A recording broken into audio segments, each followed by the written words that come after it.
AG ನ್ಯೂಸ್ಗೆ ಸ್ವಾಗತ.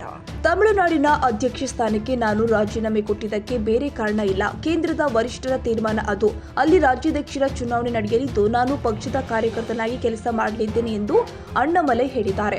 ಉಡುಪಿಯಲ್ಲಿ ಮಾತನಾಡಿದ್ದು, ನೀವು ದೇಶಾದ್ಯಂತ ಗಮನಿಸಿರಬಹುದು, ಮಹಾರಾಷ್ಟ್ರ ಇರಬಹುದು, ಬಿಹಾರ ಇರಬಹುದು, ಒರಿಸ್ಸಾ ಇರಬಹುದು, ಅಲ್ಲೆಲ್ಲ ನಮ್ಮ ಪಕ್ಷ ತುಂಬಾ ತಾಳ್ಮೆಯಿಂದ ಸಂಘಟನೆ ಮಾಡಿ ಅಧಿಕಾರಕ್ಕೆ ಬಂದಿದೆ. ತಮಿಳುನಾಡಿನ ಮುಂದಿನ ಚುನಾವಣೆ ನಮಗೆ ಬಹುಮುಖ್ಯ. ಅಲ್ಲಿನ ಡಿಎಂಕೆ ಸರ್ಕಾರವನ್ನ ಕಿತ್ತೊಗೆಯುವ ಸಲುವಾಗಿ ನಾವು ಅಲ್ಲಿ ಮೈತ್ರಿ ಮಾಡಿಕೊಂಡಿದ್ದೇವೆ. ಅಮಿತ್ ಶಾ, ಮೋದಿ ಮತ್ತು ರಾಷ್ಟ್ರೀಯ ನಾಯಕರು ತಮ್ಮದೇ ಆದ ದೂರದೃಷ್ಟಿಯ ಯೋಜನೆ ಹಾಕಿಕೊಂಡಿದ್ದಾರೆ. ಅಲ್ಲಿ ನಾವು ಗೆಲ್ತೀವಿ. ತಮಿಳುನಾಡಿನಲ್ಲಿ ಒಂದಲ್ಲ ಒಂದು ದಿನ ಅಧಿಕಾರಕ್ಕೆ ಬರ್ತೀವಿ. ಡಿಎಂಕೆ ಸರ್ಕಾರ ಭ್ರಷ್ಟಾಚಾರದಲ್ಲಿ ಮುಳುಗಿದೆ. ಹಲವು ಮಂತ್ರಿಗಳ ವಿರುದ್ಧ ಭ್ರಷ್ಟಾಚಾರದ ಆರೋಪಗಳಿದೆ. ಡಿಎಂಕೆ ಅತ್ಯಂತ ಗಲೀಜು ಆಡಳಿತ ಕೊಡ್ತಾ ಇದೆ. ಈ ಸರ್ಕಾರವನ್ನ ಕಿತ್ತೊಗಿತೀವಿ. Tamil Nadu is long term game ಎಂದು ಅಣ್ಣಾಮಲೈ ಹೇಳಿಕೆ ಕೊಟ್ಟಿದ್ದಾರೆ.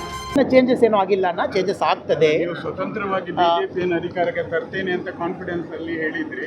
ಅದರ ಅರ್ಥ ಈಗ ಅಲಯನ್ಸ್ ಅರ್ಥ ಅದು ಸಾಧ್ಯ ಇಲ್ಲ ಕೂಡ ಆಪರ್ಚುನಿಟಿ ಸಿಗಬಹುದು ಸರ್. ನಾವು ಯಾವಾಗಲೂ ಕೂಡ ಮಹಾರಾಷ್ಟ್ರ, ಬಿಹಾರ್ ಎಲ್ಲ ಕಡೆಯಲ್ಲಿ ಕೂಡ ನೋಡುತ್ತೀವಿ. ಯಾವುದೇ ಒಂದು ರಾಜ್ಯದಲ್ಲಿ ಬಿಜೆಪಿ ಪ್ರಾಮಾಣಿಕ ಪ್ರಯತ್ನ ಮಾಡಿ, ಒರಿಸ್ಸಾ ತಾವು ನೋಡಿದ್ದೀರಾ, 24 ವರ್ಷ 2001 ಪ್ರಾಮಾಣಿಕ ಪ್ರಯತ್ನ ಮಾಡಿ ಇವತ್ತು ಸರ್ಕಾರಕ್ಕೆ ಬಂದಿದ್ವಿ. Tamil Nadu is a long term game. ನಾವೆಲ್ಲರೂ ಕೂಡ ತಾಳ್ಮೆಯಲ್ಲಿ ಇದ್ದೀವಿ. ಅದು ಎಷ್ಟು ವರ್ಷ ಆಗಿದ್ರೂ ಕೂಡ ಕಾಯಲಿಕ್ಕೆ ರೆಡಿ ಇದ್ದೀವಿ. 20 ವರ್ಷ 30 ವರ್ಷ ಆಗಲಿ, ಬಟ್ ಪವರ್ಗೆ ಬಂದೇ ಬರ್ತೀವಿ ಸರ್. ಇನ್ ಬಿಟ್ವೀನ್ ಪಾರ್ಟಿಯವರು ಒಂದು ಪರ್ಸ್ಪೆಕ್ಟಿವ್ನಲ್ಲಿ ಒಂದು ಡೆಸಿಷನ್ ಮಾಡುವಾಗ ನಾವು ಕಾರ್ಯಕರ್ತರಾಗಿ ನಾವೆಲ್ಲರೂ ಕೂಡ ಅದಕ್ಕೆ ಒಪ್ಪಿಗೆ ಕೊಡ್ತೀವಿ, ಒಬೇ ಮಾಡ್ತೀವಿ.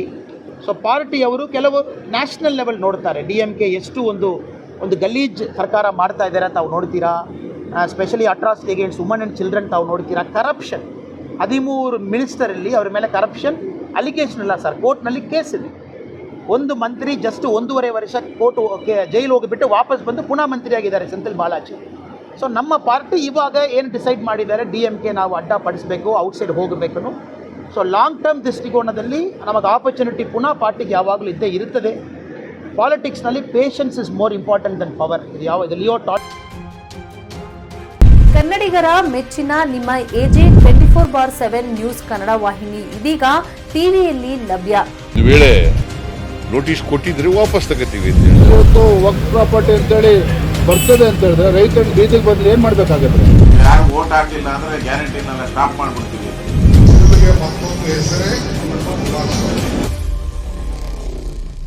ಕರ್ನಾಟಕ ಮತ್ತು ದೇಶ ವಿದೇಶ 360 ಡಿಗ್ರಿ ಸುದ್ದಿ ಹಾಗೂ ಉತ್ತರ ಕರ್ನಾಟಕ, ಬೆಳಗಾವಿ, ಬಾಗಲಕೋಟೆ, ಧಾರವಾಡ, ಹಾವೇರಿ, ಗದಗ, ಬಿಜಾಪುರ ಜಿಲ್ಲೆಯ ಕ್ಷಣ ಕ್ಷಣದ ವಿವರವನ್ನ ಪಡೆಯುವುದಕ್ಕೆ ಎಜೆ 24/7 ನ್ಯೂಸ್ ಕನ್ನಡ ವಾಹಿನಿಯನ್ನ ಲೈಕ್ ಮಾಡಿ, ವಿಡಿಯೋಗಳನ್ನ ಶೇರ್ ಮಾಡಿ, ಕಮೆಂಟ್ ಮಾಡುವ ಮೂಲಕ ನಮ್ಮ ವಾಹಿನಿಗೆ ಸಹಕಾರ ನೀಡಿ ಮತ್ತು ಚಾನೆಲ್ ಅನ್ನ ಸಬ್ಸ್ಕ್ರೈಬ್ ಮಾಡಿ. ಧನ್ಯವಾದಗಳು.